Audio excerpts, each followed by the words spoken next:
ਸਤਿ ਸ਼੍ਰੀ ਅਕਾਲ, ਸਵਾਗਤ ਹੈ ਤੁਹਾਡੇ ਸਾਰਿਆਂ ਦਾ ਸਾਡੀ ਇਸ ਖਾਸ ਪੇਸ਼ਕਸ਼ ਦੇ ਵਿੱਚ। ਟੋਰਾਂਟੋ ਤੋਂ ਮੈਂ ਹਾਂ ਤਰੁਣਦੀਪ ਸਿੰਘ। ਜੇਕਰ ਕੈਨੇਡਾ ਦੀ ਅਰਥ ਵਿਵਸਥਾ ਦੀ ਗੱਲ ਕਰੀਏ ਤਾਂ ਕਿਤੇ ਨਾ ਕਿਤੇ ਪ੍ਰਵਾਸੀਆਂ ਵੱਲੋਂ ਇਸ ਅਰਥ ਵਿਵਸਥਾ ਨੂੰ ਕਾਫੀ ਹੱਦ ਤੱਕ ਸਪੋਰਟ ਕੀਤਾ ਜਾਂਦਾ ਹੈ। ਅਤੇ ਜੇਕਰ ਗੱਲ ਆંકੜਿਆਂ ਦੀ ਕਰੀਏ ਤਾਂ ਕੈਨੇਡਾ ਵਿੱਚ ਬਹੁਮਤ ਪ੍ਰਵਾਸੀ ਭਾਰਤ ਤੋਂ ਆਉਂਦੇ ਹਨ। ਪਰ ਬੀਤੇ ਕੁਝ ਦਿਨਾਂ ਦੌਰਾਨ ਕੈਨੇਡਾ ਅਤੇ ਭਾਰਤ ਦੇ ਆਪਸੀ ਰਿਸ਼ਤਿਆਂ ਵਿੱਚ ਕਾਫੀ ਅਣਬਣ ਵੇਖਣ ਨੂੰ ਮਿਲ ਰਹੀ ਹੈ। ਕੈਨੇਡਾ ਸਰਕਾਰ ਵੱਲੋਂ ਇਹਨਾਂ ਇਮੀਗ੍ਰੈਂਟਸ ਨੂੰ ਸਪੋਰਟ ਕਰਨ ਲਈ ਕਿਵੇਂ ਦੇ ਪ੍ਰੋਗਰਾਮਸ ਚਲਾਏ ਜਾ ਰਹੇ ਹਨ ਅਤੇ ਭਾਰਤ ਅਤੇ ਕੈਨੇਡਾ ਦੇ ਰਿਸ਼ਤਿਆਂ ਵਿਚਾਲੇ ਆਏ ਬਦਲਾਅ ਬਾਰੇ ਗੱਲਬਾਤ ਕਰਨ ਲਈ ਸਾਡੇ ਸਟੂਡੀਓ ਵਿੱਚ ਖਾਸ ਤੌਰ ਤੇ ਮੌਜੂਦ ਹਨ ਬਰੈਂਪਟਨ ਨਾਰਥ ਤੋਂ MP ਰੂਬੀ ਸਹੋਤਾ ਜੀ। ਸਤਿ ਸ਼੍ਰੀ ਅਕਾਲ ਰੂਬੀ ਜੀ, ਬਹੁਤ-ਬਹੁਤ ਸਵਾਗਤ ਹੈ ਤੁਹਾਡਾ PTC ਪੰਜਾਬੀ ਕੈਨੇਡਾ ਤੇ। ਸਤਿ ਸ਼੍ਰੀ ਅਕਾਲ ਜੀ। ਸਭ ਤੋਂ ਪਹਿਲੇ ਤੁਹਾਡੇ ਬਾਰੇ ਜਾਣਨਾ ਚਾਹਾਂਗੇ ਅਤੇ ਤੁਸੀਂ ਕਿਵੇਂ ਲਿਬਰਲ ਪਾਰਟੀ ਨਾਲ ਜੁੜੇ ਹੋਏ ਹੋ ਉਹਦੇ ਬਾਰੇ ਜਾਣਨਾ ਚਾਹਾਂਗੇ ਅਸੀਂ। ਵੈਲ ਮੈਂ ਲਿਬਰਲ ਪਾਰਟੀ ਨਾਲ ਬਹੁਤ ਸਾਲ ਹੋ ਗਏ ਹੈਗੇ ਆ ਜੁੜੀ ਹੋਈ ਹੈਗੀ ਆ। ਮੇਰਾ ਪਰਿਵਾਰ ਪਹਿਲਾਂ ਜੁੜਿਆ ਹੋਇਆ ਸੀਗਾ। they were heavily involved in party politics and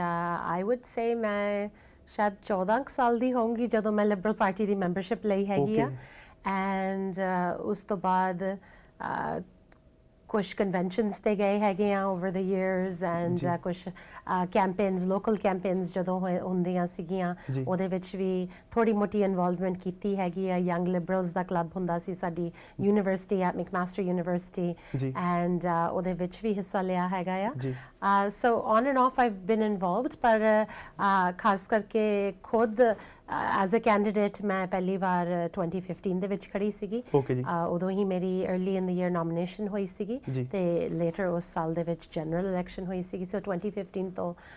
ਮੈਂ I was fortunate enough to get elected in September and ਉਦੋਂ ਤੋਂ ਮੈਂ as a member of parliament Brampton North ਦੀ ਕੰਸਟੀਚੁਐਂਸੀ ਨੂੰ ਸਰਵ ਕਰ ਰਹੀ ਹਾਂ ਜੀ। ਸੋ ਜਿਵੇਂ ਕਿ ਅਸੀਂ ਬੀਤੇ ਦਿਨ ਹੀ ਦੇਖਿਆ ਕਿ ਪ੍ਰਧਾਨ ਮੰਤਰੀ ਜਸਟਿਨ ਟਰੂਡੋ ਬਰੈਂਪਟਨ ਵਿੱਚ ਹੀ ਸੀਗੇ ਜਿੱਥੇ ਉਹਨਾਂ ਨੇ ਦੀਵਾਲੀ ਅਤੇ ਬੰਦੀ ਛੋੜ ਦਿਵਸ ਬਜ਼ੁਰਗਾਂ ਨਾਲ ਮਨਾਇਆ। ਸੋ ਇਸ ਮੌਕੇ ਉਹਨਾਂ ਨੇ MPs ਨਾਲ ਕੀ ਗੱਲ ਕੀਤੀ, ਜਿਵੇਂ ਤੁਸੀਂ ਵੀ ਉੱਥੇ ਮੌਜੂਦ ਸੀਗੇ। ਸੋ ਉਹਨਾਂ ਨੇ ਕੀ ਗੱਲ ਕੀਤੀ, ਕਿਸ ਮੁੱਦਿਆਂ ਤੇ ਗੱਲ ਕੀਤੀ ਉਹਨਾਂ ਨੇ ਤੁਹਾਡੇ ਨਾਲ? ਸੋ ਦੀਵਾਲੀ ਅਸੀਂ ਪਾਰਲੀਮੈਂਟ ਹਿੱਲ ਤੇ ਵੀ ਮਨਾਈ ਸੀਗੀ ਇਸ ਸਾਲ ਐਂਡ ਐਵਰੀ ਈਅਰ ਉੱਥੇ ਵੀ ਮਨਾਉਂਦੇ ਹੈਗੇ ਆ। ਤੇ ਪ੍ਰਾਈਮ ਮਿਨਿਸਟਰ ਦਾ ਇਹ ਜੋ ਵੀਕ ਹੈਗਾ ਉਹ ਕੋਸਟ ਟੂ ਕੋਸਟ ਲੋਕਾਂ ਕਮਿਊਨਿਟੀਜ਼ ਦੇ ਵਿੱਚ ਇੰਗੇਜ ਕਰ ਰਹੇ ਹੈਗੇ ਆ ਡਿਫਰੈਂਟ ਇਸ਼ੂਜ਼ ਤੇ ਐਂਡ ਖਾਸ ਕਰਕੇ ਦੀਵਾਲੀ ਦੇ ਮੌਕੇ ਤੇ ਬਰੈਂਪਟਨ ਉਹਨਾਂ ਤਾਂ ਜ਼ਰੂਰ ਬਣਦਾ ਹੈਗਾ ਆ। ਐਂਡ ਸੋ ਬਰੈਂਪਟਨ ਸੀਨੀਅਰਸ ਦੇ ਨਾਲ ਮਿਲ ਕੇ ਉਹਨਾਂ ਨੇ ਕਾਫੀ ਗੱਲਬਾਤ ਕੀਤੀ ਸੀ। ਸੀਨੀਅਰਸ ਦੇ ਕੰਸਰਨ ਸੁਣੇ ਸੀਗੇ। ਕੁਛ ਸੀਨੀਅਰਸ ਜਿਸ ਤਰ੍ਹਾਂ ਯੂ ਵੁੱਡ ਅਸੂਮ ਵੀ ਆਪਦੀ ਜਿਹੜੀ ਸਪੋਰਟ ਹੈਗੀ ਆ ਉਹਨਾਂ ਨੇ ਉਹਦੇ ਬਾਰੇ ਗੱਲ ਕੀਤੀ ਸੀ ਤੇ ਬਹੁਤ ਸੀਨੀਅਰਸ ਨੇ ਐਕਚੁਅਲੀ ਉਹਨਾਂ ਦੀ ਹੌਸਲਾ ਵਧਾਈ ਵੀ ਕੀਤੀ ਹੈਗੀ ਆ ਕਿਉਂਕਿ ਖਾਸ ਕਰਕੇ ਆਪਾਂ ਮੈਂ ਵੀ ਜਦੋਂ ਵੀ ਆਪਣੀ ਸੀਨੀਅਰਸ ਗਰੁੱਪਸ ਦੇ ਵਿੱਚ ਜਾਂਦੀ ਹੈਗੀ ਆ ਉੱਥੇ ਬਹੁਤ ਸਪੋਰਟ ਐਂਡ ਆਸ਼ੀਰਵਾਦ ਮਿਲਦਾ ਹੈਗਾ ਆ। ਸੋ ਕਈ ਸੀਨੀਅਰਸ ਨੇ ਪ੍ਰਾਈਮ ਮਿਨਿਸਟਰ ਨੂੰ ਆਸ਼ੀਰਵਾਦ ਵੀ ਦਿੱਤਾ ਹੈਗਾ, ਉਹਨਾਂ ਨੂੰ ਉਹਨਾਂ ਦਾ ਹੌਸਲਾ ਬੁਲੰਦ ਕੀਤਾ ਹੈਗਾ ਆ ਵੀ ਜੋ ਉਹਨਾਂ ਨੇ ਆਪਣੇ ਭਾਈਚਾਰੇ ਲਈ ਸਪੋਰਟ ਵੀ ਦਿਖਾਈ ਹੈਗੀ ਆ। ਸਿਟੀਜ਼ਨਸ ਦੀ ਸਿਟੀਜ਼ਨਸ ਨੂੰ ਸੇਫ ਰੱਖਣ ਲਈ ਜੋ ਉਹਨਾਂ ਨੇ ਸਟੈਂਡਸ ਲਿਆ ਹੈਗਾ ਆ ਇੰਡੀਅਨ ਗਵਰਨਮੈਂਟ ਦੇ ਖਿਲਾਫ ਵੀ ਉਹਦੀ ਗੱਲਬਾਤ ਵੀ ਉੱਠੀ ਸੀਗੀ। ਸੀਨੀਅਰਸ ਨੇ ਰੇਜ਼ ਕੀਤੀ ਸੀਗੀ that they think that was they're proud that ਕਿਸੇ ਨੇ ਇੰਨੀ ਹਿੰਮਤ ਰੱਖੀ ਸੀਗੀ ਇਸ ਗੱਲ ਬੋਲਣ ਦੀ। ਤੇ ਇਸ ਤਰ੍ਹਾਂ ਦੀਆਂ ਕਈ ਗੱਲਾਂ ਉੱਠੀਆਂ ਸੀਗੀਆਂ ਐਂਡ ਉਹਨਾਂ ਨੇ ਆਪਦਾ ਅਪਰੀਸ਼ੀਏਸ਼ਨ ਉਹਨਾਂ ਨੂੰ ਦਿੱਤਾ ਸੀਗਾ ਵੀ ਜੋ ਉਹਨਾਂ ਨੂੰ ਇੱਥੇ ਇਸ ਮੁਲਕ ਦੇ ਵਿੱਚ ਰਹਿਣ ਦਾ ਮੌਕਾ ਦਿੱਤਾ ਗਿਆ। It was a mixed group of seniors. ਕੁਛ ਸੀਨੀਅਰਸ ਇੱਥੇ 50 ਸਾਲ ਦੇ ਰਹਿੰਦੇ ਹੈਗੇ ਨੇ, ਕੁਛ ਰੀਸੈਂਟਲੀ 2-3 ਸਾਲ ਪਹਿਲਾਂ ਦੇ ਆਏ ਹੋਏ ਹੈਗੇ ਨੇ। ਸੋ ਮਿਕਸਡ ਗਰੁੱਪ ਸੀਗਾ ਐਂਡ ਕਾਫੀ ਚੰਗਾ ਲੱਗਿਆ ਉਹਨਾਂ ਨਾਲ ਦੀਵਾਲੀ ਮਨਾਉਣ ਦਾ ਐਂਡ ਗੱਲਬਾਤ ਕਰਨ ਦਾ ਜੀ। ਸੋ ਜੇ ਇਮੀਗ੍ਰੇਸ਼ਨ ਦੇ ਖੇਤਰ ਦੀ ਗੱਲ ਕਰੀਏ ਤਾਂ ਜਿਹੜੇ ਨਿਊ ਕਮਰਸ ਨੇ ਉਹਨਾਂ ਨੂੰ ਸੈਟਲ ਕਰਨ ਲਈ ਸਰਕਾਰ ਵੱਲੋਂ ਕਿਹੜੇ ਨਵੇਂ ਪ੍ਰੋਗਰਾਮਸ ਲਾਂਚ ਕੀਤੇ ਜਾ ਰਹੇ ਨੇ? ਹਾਂਜੀ, ਸੋ ਨਿਊ ਕਮਰਸ ਨੂੰ ਸੈਟਲ ਕਰਨ ਲਈ ਏਜੰਸੀਜ਼ ਨੂੰ ਜਿਸ ਤਰ੍ਹਾਂ ਕਾਫੀ ਐਕਸਪੈਂਸ਼ਨ ਕੀਤੀ ਗਈ ਹੈਗੀ ਆ ਪਿਛਲੇ ਕਿੰਨੇ ਸਾਲਾਂ ਤੋਂ। ਜਿਸ ਤਰ੍ਹਾਂ PCHS ਹੈਗੀ ਆ, ਇੰਡਸ ਕਮਿਊਨਿਟੀ ਸਰਵਿਸਿਜ਼ ਹੈਗੇ ਨੇ, ਉਹਨਾਂ ਨੂੰ ਐਕਸਪੈਂਡਡ ਫੰਡਿੰਗ ਦਿੱਤੀ ਜਾਂਦੀ ਹੈਗੀ ਆ ਹਰ ਇੱਕ ਸਾਲ ਸੋ ਦੈਟ ਉਹ ਨਿਊ ਕਮਰਸ ਨੂੰ ਸਰਵਿਸ ਕਰ ਸਕਣ। ਐਂਡ ਦੇਅਰਸ ਮੈਨੀ ਅਦਰ ਪ੍ਰੋਗਰਾਮਸ ਲਾਈਕ ਅਚੀਵ ਜੋ ਇੰਪਲੋਇਮੈਂਟ ਦੀ ਹੈਲਪ ਕਰਦੇ ਹੈਗੇ ਨੇ, ਰੈਜ਼ੂਮੇ ਬਣਾਉਣ ਦੀ and give you ideas about what the job hunt is like here. But there's so many other organizations too ਜਿਸ ਤਰ੍ਹਾਂ Khalsa Aid, ਆਪਣੇ ਗੁਰਦੁਆਰੇ ਮੰਦਿਰ ਵੀ ਕਈਆਂ 'ਚ ਚਾਹੀਦਾ ਹੈਗਾ। ਮੈਂ ਕੱਲ ਹੀ ਦੀਵਾਲੀ ਤੋਂ ਇੱਕ ਦਿਨ ਬਾਅਦ ਇੱਕ ਅਨੁਕਟ ਦਾ ਫੈਸਟੀਵਲ ਹੈਗਾ ਆ ਜੋ ਸਵਾਮੀ ਨਾਰਾਇਣ ਮੰਦਿਰ ਦੇ ਵਿੱਚ ਮਨਾਇਆ ਜਾਂਦਾ। ਸੋ ਆਈ ਵਾਜ਼ ਐਟ ਦ ਬੈਪਸ ਮੰਦਿਰ ਐਂਡ ਉਹਨਾਂ ਦਾ ਵੀ ਬਹੁਤ ਵਧੀਆ ਪ੍ਰੋਗਰਾਮ ਹੈਗਾ ਸਟੂਡੈਂਟ ਨਿਊ ਕਮਰਸ ਲਈ ਐਂਡ ਇਮੀਗ੍ਰੈਂਟਸ ਲਈ, ਉਹਨਾਂ ਨੂੰ ਸੈਟਲ ਕਰਨ ਦਾ। ਸੋ ਅਲੱਗ-ਅਲੱਗ ਕਮਿਊਨਿਟੀਜ਼ ਆਪਦੇ ਤਰੀਕੇ ਦੇ ਨਾਲ ਨਿਊ ਕਮਰਸ ਨੂੰ ਸੈਟਲ ਕਰਦੀ ਹੈਗੀ ਆ। When it comes to Ukrainian refugees, we have special programs with the Ukrainian Congress of Canada to help support them, and Food Banks Canada ਨੂੰ ਵੀ ਕਾਫੀ support ਦਿੱਤੀ ਜਾਂਦੀ ਹੈਗੀ ਆ, and we've seen that the increased usage has gone up. ਸੋ ਜੇਕਰ ਅਸੀਂ student protest ਦੀ ਗੱਲ ਕਰੀਏ ਤੇ ਕਿਤੇ ਨਾ ਕਿਤੇ ਅੱਗੇ ਨਾ ਆ ਕੇ ਮਤਲਬ ਪਿੱਛੋਂ ਤੁਹਾਡੇ ਵੱਲੋਂ ਲੜਾਈ ਲੜੀ ਗਈ ਮਤਲਬ ਬੈਕ ਐਂਡ ਤੇ ਤੋਂ ਜਿਵੇਂ ਟਾਸਕ ਫੋਰਸ ਦਾ ਗਠਨ ਕੀਤਾ ਗਿਆ ਸੀਗਾ, ਸੋ ਉਸ ਦੇ ਵੱਲੋਂ ਕੋਈ ਅਪਡੇਟ ਜਾਰੀ ਕੀਤੀ ਗਈ ਹੈ ਜਾਂ ਉਸ ਜਿਹੜੀ ਜਾਂਚ ਕੀਤੀ ਜਾ ਰਹੀ ਹੈ ਟਾਸਕ ਫੋਰਸ ਵੱਲੋਂ ਉਸ ਦੇ ਵਿੱਚ ਕੀ ਨਵੀਂ ਅਪਡੇਟ ਆਈ ਹੈ? ਸੋ ਮੈਂ ਕੁਝ ਸਟੂਡੈਂਟਸ ਦੇ ਨਾਲ ਮਿਲੀ ਸੀਗੀ ਐਂਡ ਇਮੀਗ੍ਰੇਸ਼ਨ ਕਮੇਟੀ ਦੇ ਮੂਹਰੇ ਵੀ ਅਪਡੇਟ ਦਿੱਤੀ ਗਈ ਸੀ ਇਸ ਗੱਲ ਦੀ ਕੁਝ ਹਫ਼ਤੇ ਪਹਿਲਾਂ ਪਾਰਲੀਮੈਂਟ ਦੇ ਵਿੱਚ। ਐਂਡ ਅਪਡੇਟ ਹੈ ਵੀ ਆਲਮੋਸਟ ਆਈ ਥਿੰਕ 30% ਆਫ ਸੋ ਜਿਹੜੇ ਸਟੂਡੈਂਟਸ ਉਸ ਕੈਟੇਗਰੀ ਦੇ ਵਿੱਚ ਫਾਲ ਕਰ ਰਹੇ ਸੀਗੇ ਉਹਨਾਂ ਦੇ ਫਾਈਲਸ ਉਹਨਾਂ ਨੇ ਰਿਵਿਊ ਕਰ ਚੁੱਕੇ ਹੈਗੇ ਨੇ। ਉਹਨਾਂ ਨੂੰ ਟੈਂਪਰੇਰੀ ਰੈਜ਼ੀਡੈਂਟ ਪਰਮਿਟਸ ਮਿਲ ਗਏ ਹੈਗੇ ਨੇ 3 ਸਾਲ ਦੇ ਐਂਡ ਉਹਦੇ ਬੇਸਿਸ ਤੇ ਉਹਨਾਂ ਨੂੰ ਕੰਮ ਕਰਨ ਦੀ ਪਰਮਿਸ਼ਨ ਵੀ ਦਿੱਤੀ ਜਾਂਦੀ ਹੈਗੀ ਆ। And I think on that basis they will in the future be able to hopefully if baki jehdiyan qualifications ne oh meet kar dene then compete for PR barabariyat de naal baki jehdi log compete karde hege a ਉਹਨਾਂ ਦੀ same level ਦੇ ਵਿੱਚ ਉਹ compete ਕਰ ਸਕਣਗੇ। So ਉਹਨਾਂ ਨੂੰ ਕੋਈ extra advantage ਨਹੀਂ ਦਿੱਤਾ ਜਾ ਰਿਹਾ ਹੈਗਾ because that would be unfair, but we're trying to bring them at the same level as anybody else ਜੇ ਉਹਨਾਂ ਨਾਲ ਇਹ ਧੋਖਾ ਨਾ ਹੋਇਆ ਹੁੰਦਾ। ਬਾਕੀ ਉਸ ਦੇ ਵਿੱਚ ਕੁਝ ਸਟੂਡੈਂਟਸ ਹਜੇ ਰਹਿੰਦੇ ਹੈਗੇ ਆ ਜਿਨ੍ਹਾਂ ਦੀਆਂ ਫਾਈਲਸ ਹਜੇ ਰਿਵਿਊ ਹੋਣੀਆਂ ਨੇ। So I have heard from other students ਜਿਨ੍ਹਾਂ ਨੂੰ ਹਜੇ ਕੰਟੈਕਟ ਨਹੀਂ ਕੀਤਾ ਗਿਆ ਹੈਗਾ, ਪਰ ਜੋ ਟਾਸਕ ਫੋਰਸ ਆ ਉਹ ਵੀ ਕਹਿ ਰਹੇ ਹੈਗੇ ਨੇ ਵੀ ਉਹ ਸਾਰੇ ਹਜੇ ਫਾਈਲਸ ਉਹਨਾਂ ਦੀਆਂ ਸਾਰੀਆਂ ਰਿਵਿਊ ਨਹੀਂ ਹੋਈਆਂ ਹੈਗੀਆਂ। Everything is not complete yet. ਜਿਹੜੇ ਕੁਝ ਕੰਪਲੈਕਸ ਕੇਸਿਸ ਨੇ ਹਜੇ ਉਹਦੇ ਤੇ ਉਹ ਵਰਕ ਕਰ ਰਹੇ ਨੇ। ਸੋ ਇਹਦੇ ਵਿੱਚ ਕਿਸੇ ਕਾਲਜ ਦਾ ਵੀ ਨਾਮ ਸਾਹਮਣੇ ਆਇਆ ਕਿ ਕੋਈ ਕਾਲਜ ਵੀ ਇਹਦੇ ਵਿੱਚ ਇਨਵੋਲਵਡ ਸੀਗਾ ਜਾਂ ਕਿਸੇ ਏਜੰਟ ਨਾਲ ਰਲਿਆ ਹੋਇਆ ਸੀਗਾ? ਹਜੇ ਤੱਕ ਤਾਂ ਇਸ ਤਰ੍ਹਾਂ ਦੀ ਕੋਈ ਗੱਲ ਲਾਈਟ 'ਚ ਨਹੀਂ ਆਈ ਹੈਗੀ ਪਬਲਿਕ ਰੈਲਮ ਦੇ ਵਿੱਚ। ਇਸ ਟਾਸਕ ਫੋਰਸ ਦੇ ਐਂਡ ਤੇ ਆਈ am sure there is going to be a report and ਉਸ ਰਿਪੋਰਟ ਦੇ ਦੌਰਾਨ ਆਪਾਂ ਦੇਖ ਸਕਾਂਗੇ ਵੀ ਕਿੰਨੇ ਕੁ ਨੰਬਰ ਸੀ, ਕਿੰਨੇ ਕੇਸ ਰਿਵਿਊ ਕੀਤੇ ਗਏ ਨੇ, ਕਿੰਨੇ ਕੇਸਿਸ ਦੇ ਵਿੱਚ ਉਹਨਾਂ ਨੂੰ ਲੱਗਿਆ ਹੈਗਾ ਵੀ ਸਟੂਡੈਂਟਸ ਦੀ ਇਨਵੋਲਵਮੈਂਟ ਸੀਗੀ ਤੇ ਕਿੰਨੇ ਕੇਸਿਸ ਦੇ ਵਿੱਚ ਉਹਨਾਂ ਨੂੰ ਲੱਗਿਆ ਹੈਗਾ ਵੀ ਕੋਈ ਸਕੂਲ ਜਾਂ ਕਾਲਜ ਦੀ ਇਨਵੋਲਵਮੈਂਟ ਹੈਗੀ ਆ। ਐਂਡ ਆਪਾਂ ਜੋ ਇੱਕ ਫੇਮਸ ਹੋ ਗਿਆ ਸੀਗਾ ਏਜੰਟ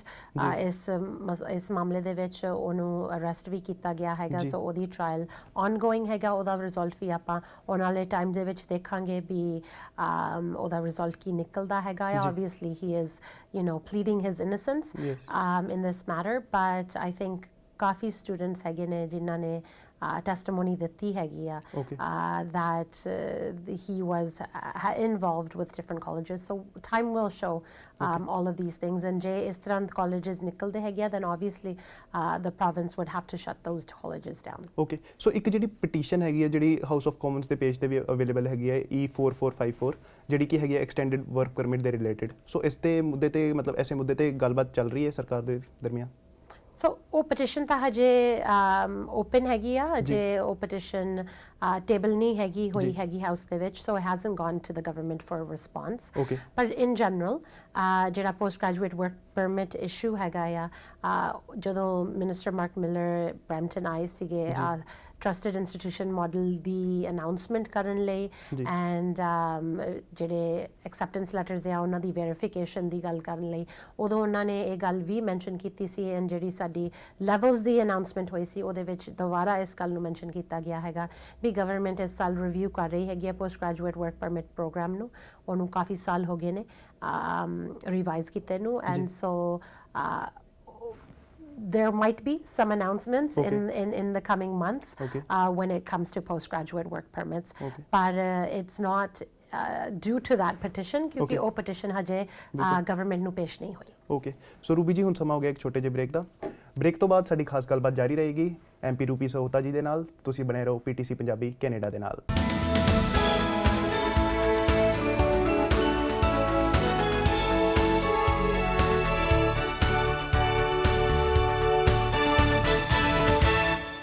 ਬ੍ਰੇਕ ਤੋਂ ਬਾਅਦ ਇੱਕ ਵਾਰ ਫਿਰ ਸਵਾਗਤ ਹੈ ਤੁਹਾਡੇ ਸਾਰਿਆਂ ਦਾ। ਸਾਡੀ ਗੱਲਬਾਤ ਜਾਰੀ ਹੈ ਐਮਪੀ ਰੂਬੀ ਸਹੋਤਾ ਜੀ ਦੇ ਨਾਲ।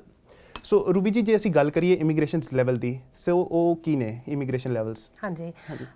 ਸੋ I think this is a very important question ਕਿਉਂਕਿ ਹੁਣੀ ਲੈਵਲਸ ਦੀ ਅਨਾਉਂਸਮੈਂਟ ਹੋ ਕੇ ਹਟੀ ਆ ਐਂਡ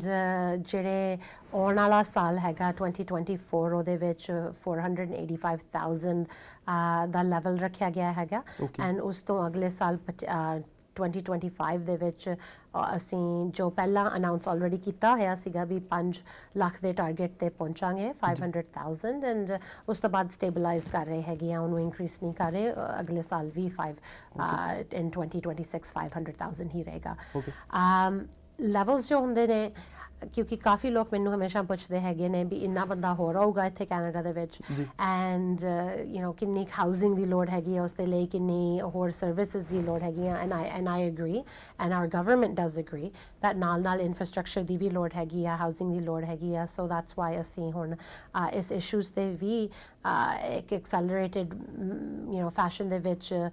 ਅਨਾਉਂਸਮੈਂਟਸ ਕਰ ਰਹੇ ਹੈਗੇ ਆ ਹਾਊਸਿੰਗ ਦੀਆਂ and we are hoping that ਇਹਦੇ ਨਾਲ ਪ੍ਰੋਵਿੰਸਿਸ ਨਾਲ ਵੀ ਗੱਲਬਾਤ ਹੋਈ ਹੈਗੀ ਆ ਐਂਡ ਆ ਸਾਲ ਵੀ ਚੱਲਦੀਆਂ ਰਹਿਣਗੀਆਂ ਲੈਵਲਸ 'ਚ ਅਸੀਂ ਚੇਂਜਸ ਵੀ ਲਿਆ ਸਕਦੇ ਹੈਗੇ ਆ। ਪਰ ਲੈਵਲਸ ਨਵੇਂ ਲੋਕਾਂ ਦੀ ਗੱਲ ਨਹੀਂ ਹੈਗੀ ਕਿਉਂਕਿ ਲੈਵਲਸ ਦੇ ਵਿੱਚ ਜੋ ਆਲਰੇਡੀ ਇੱਥੇ ਕੈਨੇਡਾ ਦੇ ਵਿੱਚ PR ਲੈਣ ਨੂੰ ਫਿਰਦੇ ਹੈਗੇ ਆ, ਜਿਸ ਤਰ੍ਹਾਂ ਆਪਣੇ ਬਹੁਤ ਸਟੂਡੈਂਟ ਇੰਟਰਨੈਸ਼ਨਲ ਸਟੂਡੈਂਟਸ ਹੈਗੇ ਨੇ, ਵਰਕ ਪਰਮਿਟ ਦੇ ਲੋਕ ਹੈਗੇ ਨੇ, ਉਹਨਾਂ ਨੇ ਉਸ ਲੈਵਲਸ ਦੇ ਵਿੱਚ ਐਡਜਸਟ ਹੋਣਾ ਹੁੰਦਾ ਹੈਗਾ ਆ। ਲੈਵਲਸ ਦਾ ਮਤਲਬ ਹੁੰਦਾ ਵੀ ਕੈਨੇਡਾ ਕਿੰਨੇ ਕੁ PRs ਇਸ਼ੂ ਕਰੇਗਾ ਇੱਕ ਸਾਲ ਦੇ ਵਿੱਚ ਐਂਡ ਸੋ ਉਹ ਸਾਰੇ ਅਬਰੋਡ ਤੋਂ ਨਹੀਂ ਆਉਂਦੇ ਹੈਗੇ, ਉਹ ਨਿਊ ਕਮਰਸ ਨਹੀਂ ਹੁੰਦੇ ਹੈਗੇ ਸਾਰੇ। ਕੁਛ ਲੋਕ ਇੱਥੇ 5-6 ਸਾਲਾਂ ਦੇ ਟੈਕਸਿਸ ਪੇ ਕਰ ਰਹੇ ਹੈਗੇ ਨੇ, ਕੰਮ ਕਰ ਰਹੇ ਹੈਗੇ ਨੇ ਤੇ ਉਸ ਲੈਵਲਸ ਦੇ ਵਿੱਚ ਉਹਨਾਂ ਨੂੰ ਕਿੰਨੇ ਕੁ ਲੋਕਾਂ ਨੂੰ ਅਬਜ਼ੋਰਬ ਕੀਤਾ ਜਾਊਗਾ। ਸਾਡੇ ਲੈਵਲਸ ਦੇ ਹਿਸਾਬ ਦੇ ਨਾਲ 60% ਜੋ ਇਮੀਗ੍ਰੇਸ਼ਨ ਹੁੰਦੀ ਹੈਗੀ ਆ, ਜਿਨ੍ਹਾਂ ਨੂੰ PR ਮਿਲਦੀ ਹੈਗੀ ਆ, ਉਹ ਐਕਨੋਮਿਕ ਕਲਾਸ ਦੇ ਥਰੂ ਮਿਲਦੀ ਹੈਗੀ ਆ। ਸੋ ਇਕੋਨਮੀ ਨੂੰ ਕੀ ਲੋੜ ਹੈਗੀ ਆ, ਉਹਨੂੰ ਮੱਦੇ ਪ੍ਰਾਇਓਰਿਟੀ ਦੇ ਕੇ ਇਹ ਲੈਵਲਸ ਬਣਾਏ ਜਾਂਦੇ ਹੈਗੇ ਆ ਐਂਡ ਖਾਸ ਕਰਕੇ ਇਹਦੇ ਵਿੱਚ ਜੋ 60% ਐਕਨੋਮਿਕ ਹੈਗੀ ਆ ਉਹਦੇ ਵਿੱਚ ਪ੍ਰੋਵਿੰਸਿਸ ਨੂੰ ਵੀ ਕੰਟਰੋਲ ਦਿੱਤਾ ਜਾ ਰਿਹਾ ਹੈਗਾ ਸੋ ਦੈਟ ਪ੍ਰੋਵਿੰਸਿਸ, ਜਿਸ ਤਰ੍ਹਾਂ ਹੁਣ ontario ਨੇ ਟਰੱਕ ਡਰਾਈਵਰਸ ਦੀ PNP ਕੀਤੀ ਸੀ, ਉਹ ਡਿਫਰੈਂਟ ਕੈਟੇਗੋਰੀਜ਼ ਆਪਦੀਆਂ ਬਣਾ ਸਕਦੇ ਹੈਗੇ ਨੇ ਜਿਹਦੇ ਵਿੱਚ ਉਹ ਫੈਡਰਲ ਲੈਵਲਸ ਦੇ ਥੱਲੇ PR ਦੇ ਸਕਦੇ ਨੇ। ਸੋ ਜਿਹੜੇ PNP ਨੰਬਰਸ ਨੇ ਉਹ ਵੀ ਉਹਦੇ ਵਿੱਚ ਆਉਂਦੇ ਹੈਗੇ ਨੇ। ਇਹ ਜਿਹੜਾ 485,000 ਆ, ਜੋ ਸਪਾਊਜ਼ਲ ਆ ਉਹ ਵੀ ਵਿੱਚ ਆਉਂਦਾ ਆ। ਜੋ ਪੇਰੈਂਟ ਗ੍ਰੈਂਡ ਪੇਰੈਂਟ, ਹੁਣ ਦੇਖੋ ਸਪਾਊਜ਼ਸ ਨੇ ਤਾਂ ਆ ਕੇ ਕਈ ਵਾਰ ਨਵਾਂ ਘਰ ਨਹੀਂ ਇਕੱਲੇ ਨੇ ਲੈਣਾ ਹੁੰਦਾ ਹੈਗਾ ਰਾਈਟ, ਉਹ ਕਿਤੇ ਨਾ ਕਿਤੇ ਕਿਸੇ ਨਾਲ ਐਡਜਸਟ ਹੋ ਰਹੇ ਨੇ ਜੋ ਬੰਦਾ ਇੱਥੇ ਆਲਰੇਡੀ ਰਹਿ ਰਿਹਾ। ਜੋ ਪੇਰੈਂਟਸ ਨੇ ਉਹ ਵੀ ਮੋਸਟਲੀ ਜਿਹੜੇ ਨਵੇਂ ਪੇਰੈਂਟਸ ਜਿਹੜੇ ਕੈਨੇਡੀਅਨਸ ਹੈਗੇ ਨੇ ਜੋ ਆਪਦੇ ਪੇਰੈਂਟਸ ਨੂੰ ਸਪਾਂਸਰ ਕਰਦੇ ਆ, ਉਹ ਆਪਦੇ ਘਰ ਦੇ ਵਿੱਚ ਉਹਨਾਂ ਦੀ ਉਹਨਾਂ ਨੂੰ ਬੁਲਾਉਂਦੇ ਹੈਗੇ, ਘਰ ਦੇ ਵਿੱਚ ਉਹਨਾਂ ਦੇ ਨਾਲ ਰਹਿੰਦੇ ਹੈਗੇ ਆ for the most part and ਉਹ ਅੰਡਰਟੇਕਿੰਗ ਵੀ 10 ਸਾਲ ਦੀ ਲੈਂਦੇ ਹੈਗੇ ਆ ਵੀ ਆਪਦੇ ਪੇਰੈਂਟਸ ਨੂੰ ਉਹ ਸਪੋਰਟ ਕਰਨਗੇ। ਸੋ ਉਹ ਵੀ 1 ਲੱਖ ਜਿਹੜਾ ਹੈਗਾ ਨੰਬਰ ਲੈਵਲਸ ਦਾ, ਉਹਦੇ ਵਿੱਚੋਂ ਇੱਕ ਪੇਰੈਂਟਸ ਐਂਡ ਸਪਾਊਜ਼ਲ ਦਾ ਹੋ ਜਾਂਦਾ ਹੈਗਾ ਆ। ਉਸ ਦੇ ਵਿੱਚ ਇੱਕ ਪੋਰਸ਼ਨ ਅਬਾਊਟ 60 to 80,000 ਰੈਫਿਊਜੀਜ਼ ਦਾ ਹੁੰਦਾ ਹੈਗਾ ਜਿਹੜਾ ਸਾਡਾ ਕ੍ਰਾਈਟੇਰੀਆ ਹੈਗਾ ਸੋ ਦੈਟ ਇੰਟਰਨੈਸ਼ਨਲ ਸਟੇਜ ਤੇ ਵੀ ਅਸੀਂ ਆਪਦਾ ਹਿਊਮੈਨਿਟੇਰੀਅਨ ਕੋਟਾ ਵੀ ਮੀਟ ਕਰ ਸਕੀਏ। ਸੋ ਰਲ ਮਿਲਾ ਕੇ ਇਹ ਸਾਰੇ ਕੈਟੇਗੋਰੀਜ਼ ਦੇ ਵਿੱਚ ਉਹ 485,000 ਬਣਦਾ ਹੈਗਾ ਐਂਡ ਜਿਸ ਤਰ੍ਹਾਂ ਮੈਂ ਪਹਿਲਾਂ ਹੀ ਕਿਹਾ ਸੀਗਾ ਵੀ ਉਹਦਾ ਇੱਕ ਕਾਫੀ ਵੱਡਾ ਪੋਰਸ਼ਨ ਆ ਜਿਹੜਾ ਆਲਰੇਡੀ ਕੈਨੇਡਾ ਦੇ ਵਿੱਚ ਆ ਐਂਡ ਜੇ ਲੈਵਲਸ ਨੂੰ ਜਿਸ ਤਰ੍ਹਾਂ ਹੁਣ ਕਾਫੀ ਲੋਕ ਕਈ ਵਾਰ ਕਹਿੰਦੇ ਹੈਗੇ ਆ ਵੀ ਇਹਨੂੰ ਡੀਕਰੀਜ਼ ਕੀਤਾ ਜਾਣਾ ਚਾਹੀਦਾ ਸੀਗਾ, ਦੈਨ ਆਈ ਥਿੰਕ ਲੋਕਾਂ ਦੇ ਨਾਲ ਨਾਇਨਸਾਫੀ ਹੋਊਗੀ। ਜਿਹੜੇ ਲੋਕ ਇੱਥੇ ਆਲਰੇਡੀ ਕੰਮ ਕਰ ਰਹੇ ਨੇ, ਜਿਨ੍ਹਾਂ ਦੀ ਹੋਪਸ ਹੈਗੀਆਂ ਨੇ PR ਬਣਦੀਆਂ ਇੱਕ ਦਿਨ, ਜਿਸ ਤਰ੍ਹਾਂ ਮੈਂ ਪਹਿਲਾਂ ਕਹਿ ਰਹੀ ਸੀ ਇੱਥੇ ਕੰਪੀਟੀਸ਼ਨ ਕਾਫੀ ਬਣ ਰਿਹਾ ਹੈਗਾ ਨਾ, ਉਹ ਉਸ ਤੋਂ ਵੀ ਜ਼ਿਆਦਾ ਬੋਟਲਨੈਕ ਬਣ ਜਾਊਗਾ ਐਂਡ ਡਿਪੋਰਟੇਸ਼ਨਸ ਦਾ ਬਹੁਤ ਵੱਡਾ ਮਸਲਾ ਬਣ ਜਾਊਗਾ ਕਿਉਂਕਿ ਲੋਕ ਆਪਦੀ PR ਦੀ ਫਾਈਲ ਲਾ ਹੀ ਨਹੀਂ ਪਾਉਣਗੇ ਜੇ ਲੈਵਲਸ ਜ਼ਿਆਦਾ ਬਹੁਤ ਜ਼ਿਆਦਾ ਡਰਾਸਟਿਕਲੀ ਜੇ ਡਿਕਰੀਜ਼ ਕੀਤੇ ਜਾਂਦੇ ਆ ਇੱਕਦਮ ਜੀ। ਸੋ ਜਿਵੇਂ ਤੁਸੀਂ ਦੱਸਿਆ ਕਿ ਕੱਲ ਜਸਟਿਨ ਟਰੂਡੋ ਜੀ ਦੇ ਨਾਲ ਬਜ਼ੁਰਗਾਂ ਨੇ ਗੱਲਬਾਤ ਕੀਤੀ ਤੇ ਇੰਡੀਆ ਜਿਹੜੇ ਭਾਰਤ ਤੇ ਕੈਨੇਡਾ ਦੇ ਜਿਹੜੇ ਰਿਸ਼ਤੇ ਨੇ ਉਹਨਾਂ ਬਾਰੇ ਗੱਲਬਾਤ ਕੀਤੀ। ਸੋ ਜੇ ਕਰੰਟ ਸਿਚੁਏਸ਼ਨ ਦੀ ਗੱਲ ਕਰੀਏ ਤੇ ਦੋਨੋਂ ਦੇਸ਼ਾਂ ਵਿਚਾਲੇ ਕੀ ਕਰੰਟ ਸਿਚੁਏਸ਼ਨਸ ਨੇ ਰਿਲੇਸ਼ਨ ਦੇ ਮਾਮਲਿਆਂ 'ਚ? So I'm glad to see first of all that जो India ने visas कुछ categories ਦੇ ਵਿੱਚ reopen ਕੀਤੇ ਹੈਗੇ ਨੇ. I think that is a good step towards normalizing relations to some degree. diplomatic relations ਜੋ ਹੈਗੇ ਨੇ and ਕਿਉਂਕਿ ਸਭ ਤੋਂ ਜ਼ਿਆਦਾ ਤਾਂ important ਜਿਹੜੇ ਹੈਗੇ ਆਪਣੇ people to people ties ਹੈਗੇ ਨੇ you know ਬਾਕੀ ਚੀਜ਼ਾਂ trade everything else I think ਬਾਅਦ ਆਉਂਦਾ ਹੈਗਾ ਪਰ ਪਹਿਲਾਂ ਜੋ ਬਹੁਤ ਵੱਡਾ diaspora ਇੱਥੇ ਇੰਡੀਆ ਤੋਂ ਕੈਨੇਡਾ ਦੇ ਵਿੱਚ ਹੈਗਾ ਆ and ਬਹੁਤ Canadians ਉੱਥੇ travel ਕਰਦੇ ਹੈਗੇ ਆ ਆਪਣੇ family and friends ਨੂੰ ਮਿਲਣ ਲਈ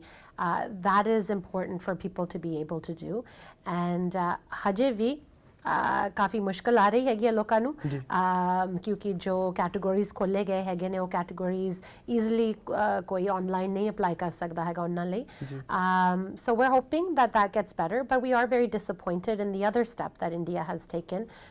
ਜਿਹੜਾ ਉਹਨਾਂ ਨੇ ਸਾਡੇ 41 diplomats ਨੂੰ immunity ਉਹਨਾਂ ਦੀ ਰਿਵੋਕ ਕਰ ਦਿੱਤੀ ਹੈਗੀ unilaterally ਉਹਨਾਂ ਨੇ ਇਹ ਸਟੈਪ ਲਿਆ ਹੈਗਾ ਮੈਜਰ ਲਿਆ ਹੈਗਾ ਆ ਜਿਹੜਾ ਅਸੀਂ ਇਹਦੀ you know ਅਸੀਂ ਇਹਨੂੰ ਕੰਡੈਮ ਕਰਦੇ ਹੈਗੇ ਆ ਇਸ ਐਕਸ਼ਨ ਨੂੰ ਕਿਉਂਕਿ ਇਹ ਐਕਸ਼ਨ ਇੰਟਰਨੈਸ਼ਨਲ ਲਾਅ ਵੀਐਨਾ ਕਨਵੈਨਸ਼ਨ ਦੇ ਖਿਲਾਫ ਹੈਗਾ ਆ ਐਂਡ you know ਕਈ ਲੋਕ ਉਸ ਟਾਈਮ ਤੇ ਮੈਨੂੰ ਕਈ ਲੋਕਾਂ ਨੇ ਜ਼ਿਕਰ ਕੀਤਾ ਵੀ ਮੇਬੀ ਕੈਨੇਡਾ ਨੂੰ ਵੀ ਇਸ ਤਰ੍ਹਾਂ ਦਾ ਸਟੈਪ ਲੈਣਾ ਚਾਹੀਦਾ ਹੈਗਾ but you know we are a rule of law country we are going to continue to abide by the international law and so ਅਸੀਂ ਇਸ ਤਰ੍ਹਾਂ ਦਾ ਕੋਈ ਐਕਸ਼ਨ ਨਹੀਂ ਲਵਾਂਗੇ ਜਿਹਦੇ ਨਾਲ ਅਸੀਂ ਫਿਰ ਬਾਅਦ ਚੋਂ ਨਹੀਂ ਕਹਿ ਸਕਦੇ that we are in the right ਜੋ announcement prime minister ਨੇ parliament 'ਚ ਵੀ ਕੀਤੀ ਹੈਗੀ ਆ that is with a lot of credible intelligence and we are very worried about the safety of Canadians and we want to make sure that ਕੋਈ ਵੀ country ਭਾਵੇਂ India ਹੋਵੇ ਜਾਂ ਕੋਈ ਵੀ ਹੋਰ country ਵੀ ਹੋਵੇ ਆਉਣ ਵਾਲੇ ਟਾਈਮ ਦੇ ਵਿੱਚ ਉਹਨਾਂ ਨੂੰ ਆਏ ਨਾ ਲੱਗੇ ਵੀ ਉਹ ਕੈਨੇਡਾ ਦੇ ਵਿੱਚ ਇਸ type of involvement ਜਾਂ extrajudicial killing ਕਰਾ ਸਕਦੇ ਹੈਗੇ ਨੇ ਤੇ ਉਹਦਾ ਕੋਈ consequence ਨਹੀਂ ਹੈਗਾ there is a consequence and we do want that ਜਿਹੜੀ ਆਉਣ ਵਾਲੇ ਟਾਈਮ ਜਿਹੜੀ ਇਨਵੈਸਟੀਗੇਸ਼ਨ ਚੱਲ ਰਹੀ ਹੈਗੀ ਹੈ ਆਉਣ ਵਾਲੇ ਟਾਈਮ ਦੇ ਵਿੱਚ ਪੋਟੈਂਸ਼ੀਅਲ ਜੋ ਟ੍ਰਾਇਲ ਹੋਊਗੀ ਉਸ ਦੇ ਵਿੱਚ ਇੰਡੀਅਨ ਗਵਰਨਮੈਂਟ ਜੋ ਹੈਗੀ ਆ ਸਾਡਾ ਸਾਥ ਦੇਵੇ so that justice serve ਹੋ ਸਕਦੀ ਹੈਗੀ and we can get to the truth of what happened and we're hoping that you know ਇਹ ਰਿਕੁਐਸਟ ਬਾਰ-ਬਾਰ ਬਣਾਈ ਜਾ ਰਹੀ ਹੈਗੀ ਆ ਸਾਡੇ ਜੋ ਨੈਸ਼ਨਲ ਸਿਕਿਉਰਿਟੀ ਐਡਵਾਈਜ਼ਰ ਵੀ ਹੈਗੇ ਨੇ ਜੋਡੀ ਥਾਮਸ ਉਹ ਵੀ ਕਈ ਵਾਰ ਇਸ ਅਨਾਉਂਸਮੈਂਟ ਤੋਂ ਪਹਿਲਾਂ ਇੰਡੀਆ ਜਾ ਕੇ ਆਈ ਸੀ ਇਹੀ ਰਿਕੁਐਸਟ ਹੋ ਰਹੀ ਹੈਗੀ ਆ ਬਾਰ-ਬਾਰ ਐਂਡ ਪ੍ਰਾਈਮ ਮਿਨਿਸਟਰ ਨੇ ਵੀ ਪਬਲਿਕਲੀ ਹੁਣ ਕੁਝ ਦਿਨ ਪਹਿਲਾਂ ਦੁਬਾਰਾ ਵੀ ਰੀਇਟਰੇਟ ਕੀਤਾ ਹੈਗਾ ਵੀ ਸਾਡੀ ਇਹੀ ਇੱਕ ਹੀ ਮੰਗ ਹੈਗੀ ਆ ਉਹ ਇਹ ਹੈਗੀ ਆ ਵੀ ਕੋਆਪਰੇਸ਼ਨ ਹੋਵੇ ਇਸ ਇਨਵੈਸਟੀਗੇਸ਼ਨ ਦੇ ਵਿੱਚ ਓਕੇ ਸੋ ਜਿਵੇਂ ਭਾਰਤ ਵੱਲੋਂ ਲਗਾਤਾਰ ਐਵੀਡੈਂਸ ਦੀ ਮੰਗ ਕੀਤੀ ਜਾ ਰਹੀ ਹੈ ਸੋ ਕੈਨੇਡਾ ਵੱਲੋਂ ਕੋਈ ਐਵੀਡੈਂਸ ਉਹਨਾਂ ਨਾਲ ਸਾਂਝੇ ਕੀਤੇ ਗਏ ਨੇ From what I can say is that ਜਦੋਂ ਸਾਡੀ ਨੈਸ਼ਨਲ ਸਿਕਿਉਰਿਟੀ ਐਡਵਾਈਜ਼ਰ ਉੱਥੇ ਗਈ ਸੀ ਉਹ ਖਾਲੀ ਹੱਥ ਨਹੀਂ ਗਈ ਸੀਗੀ ਰੂਮਰਸ ਦੇ ਬੇਸਿਸ ਤੇ ਨਹੀਂ ਗਈ ਸੀਗੀ ਸੋ ਜੋ ਸੀਕ੍ਰੇਟ ਸਿਕਿਉਰਿਟੀ ਦੇ ਥੱਲੇ ਜੋ ਉਹਨਾਂ ਕੋਲ ਉਹਨੂੰ ਐਵੀਡੈਂਸ ਨਹੀਂ ਕਹਿ ਸਕਦੇ ਪਰ ਜਿਹੜਾ ਇੰਟੈਲੀਜੈਂਸ ਹੈਗਾ ਆ ਉਹਨਾਂ ਦੇ ਕੋਲ ਉਹਦੀ ਉਹਨਾਂ ਨੂੰ ਕਾਫੀ ਇਨਫੋਰਮੇਸ਼ਨ ਦਿੱਤੀ ਗਈ ਹੈਗੀ ਆ and this is not just something that was taken lightly ਵੀ ਸਾਨੂੰ ਸੁਣਨ ਦੇ ਵਿੱਚ ਆ ਰਿਹਾ ਹੈਗਾ that's because they have lots of credible intelligence in front of them and ਉਹਦੀ ਗੱਲਬਾਤ ਉਹਨਾਂ ਨਾਲ ਕੀਤੀ ਗਈ ਹੈਗੀ ਆ ਪ੍ਰਾਈਮ ਮਿਨਿਸਟਰ ਦੇ ਨਾਲ ਵੀ ਕੀਤੀ ਗਈ ਸੀਗੀ 1-on-1 ਜਦੋਂ G20 ਤੋਂ ਪਹਿਲਾਂ ਵੀ ਉਹਨਾਂ ਨੂੰ ਇਸ ਗੱਲ ਬਾਰੇ ਪਤਾ ਸੀਗਾ ਤੇ G20 ਤੇ ਦੁਬਾਰਾ ਰੀਇਟਰੇਟ ਕੀਤਾ ਗਿਆ ਸੀਗਾ So they do know what type of evidence is, what type of intelligence is there. And, you know, we hope that, once again, they're going to cooperate. And so ਜਿਹੜੀ ਇਹ intelligence ਹੈਗੀ ਆ ਉਹਨੂੰ ਟੈਸਟ ਕੀਤਾ ਜਾ ਸਕਦਾ ਹੈਗਾ ਆ ਉਹਦਾ ਐਵੀਡੈਂਸ ਕੋਰਟ ਦੇ ਵਿੱਚ ਪੇਸ਼ ਕੀਤਾ ਜਾ ਸਕਦਾ ਹੈਗਾ ਆਉਣ ਵਾਲੇ ਟਾਈਮ ਦੇ ਵਿੱਚ so that we can resolve this issue, bring the perpetrators to justice and hopefully never see something like this happen again. Okay. So ਜੇਕਰ ਅਸੀਂ ਗਲੋਬਲ ਲੀਡਰਸ ਦੀ ਗੱਲ ਕਰੀਏ ਤਾਂ ਉਹ ਕੀ ਕੈਨੇਡਾ ਦੇ ਨਾਲ ਨੇ ਜਾਂ ਇੰਡੀਆ ਦੇ ਨਾਲ ਨੇ ਇਸ ਮਾਮਲੇ ਵਿੱਚ ਦੇਖੋ ਹੁਣੀ ਤੁਸੀਂ secretary of state United States ਦੇ ਇੰਡੀਆ ਗਏ ਸੀਗੇ ਸੈਕਟਰੀ ਬਲਿੰਕਨ ਐਂਡ ਉਹਨਾਂ ਨੇ ਦੁਬਾਰਾ ਇਹੀ ਗੱਲ ਰੀਇਟਰੇਟ ਕੀਤੀ ਹੈਗੀ ਆ ਬਿਕਾਜ਼ they too know ਵੀ ਜੋ ਇੰਟੈਲੀਜੈਂਸ ਹੈਗੀ ਆ ਉਹ ਕਾਫੀ ਕਲੀਅਰਲੀ ਲਿੰਕ ਨੂੰ ਪੁਆਇੰਟ ਆਊਟ ਕਰਦਾ ਹੈਗਾ ਆ and because there is this clear link ਆਪਣੇ ਜੋ allies ਨੇ ਉਹ ਵੀ ਇਹੀ ਮੰਗ ਕਰ ਰਹੇ ਹੈਗੇ ਨੇ ਵੀ ਇੰਡੀਆ ਨੂੰ ਕੋਆਪਰੇਟ ਕਰਨਾ ਚਾਹੀਦਾ ਹੈਗਾ I think that is in the best interest of India as well. People do want to, other countries also do want to work with India and Canada does as well. And ਮੈਂ ਹਮੇਸ਼ਾ ਹੀ ਕਹਿੰਦੀ ਹੈਗੀ ਆ ਵੀ ਇਹ ਜੋ situation ਹੈਗੀ ਆ we don't people are getting emotional about the issue on either side ਭਾਵੇਂ ਉਹ confusion ਜਾਂ anger ਜਾਂ some people are feeling very afraid for their safety here. I've met with many people ਜਿਨ੍ਹਾਂ ਨੂੰ ਲੱਗਦਾ ਹੈਗਾ ਆ ਵੀ ਉਹ ਵੀ ਵਾਚ ਕੀਤੇ ਜਾਂਦੇ ਹੈਗੇ ਆ ਤੇ ਉਹਨਾਂ ਨੂੰ ਵੀ ਖਤਰਾ ਹੈਗਾ ਆ and so coffee mixed emotions community ਦੇ ਵਿੱਚ ਚੱਲ ਰਹੀਆਂ ਹੈਗੀਆਂ ਨੇ and I would just say that it is important to realize that एक criminal investigation हैगी आ एक government ਦੇ ਨਾਲ ਗੱਲਬਾਤ ਹੋ ਰਹੀ ਹੈਗੀ ਆ government to government security intelligence and ਜੋ agents ਹੈਗੇ ਅਸੀਂ ਇੱਥੇ operate ਕਰ ਰਹੇ ਉਹਨਾਂ ਦੀ ਗੱਲਬਾਤ ਹੋ ਰਹੀ ਆ it's not to tarnish the image of all Indians or ਜਾਂ ਜਿਹੜੇ Indian ਮੁੱਲ ਦੇ ਲੋਕ ਹੈਗੇ ਨੇ ਉਹਨਾਂ ਦੇ ਖਿਲਾਫ ਨਹੀਂ ਹੈਗਾ we're not targeting those that are of Indian descent or ਜਾਂ ਕੋਈ ਹਿੰਦੂ ਭਾਈਚਾਰਾ ਦਾ ਹੈਗਾ ਆ ਜਾਂ ਸਿੱਖ ਮੁਸਲਿਮ ਉੱਥੇ ਕਿੰਨੇ ਹੀ different religions ਇੰਡੀਆ ਤੋਂ ਆਉਂਦੇ ਹੈਗੇ ਆ ਇੱਥੇ ਹਾਰਮੋਨੀਅਸਲੀ ਇੱਥੇ ਕੈਨੇਡਾ ਦੇ ਵਿੱਚ ਰਹਿੰਦੇ ਹੈਗੇ ਆ ਸੋ ਅਸੀਂ ਹਮੇਸ਼ਾ ਇਹੀ ਚਾਹੁੰਦੇ ਹੈਗੇ ਆ ਵੀ ਕੈਨੇਡਾ ਦੀ ਜੋ ਟ੍ਰੈਡੀਸ਼ਨਲ values ਹੈਗੀਆਂ ਨੇ ਉਹ ਸਾਈਡ ਬਾਈ ਸਾਈਡ ਜਿੱਥੇ ਆਪਾਂ ਹਾਰਮਨੀ ਦੇ ਵਿੱਚ ਰਹਿ ਸਕਦੇ ਹੈਗੇ ਆ ਉਹ ਇੱਥੇ